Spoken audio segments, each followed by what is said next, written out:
Uncle Jeff's Easy-Peasy English today is looking at the little word ain't. We don't use it in standard or correct English, but you do hear it a lot in local dialects and also uneducated versions of British and American English. The word ain't is a contracted form of am not, are not, is not, have not, and has not. For example, I ain't going to tell him, or I ain't gonna tell him. Don't talk to me like that, you ain't my boss. Or I ain't got any more biscuits. Bill ain't been here for days.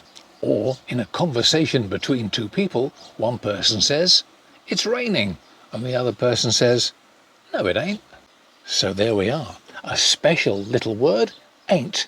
Don't use it too often yourself, it doesn't sound too polite. However, you can recognize it now whenever you hear it. Ain't. Thanks for watching. See you next time. Bye for now.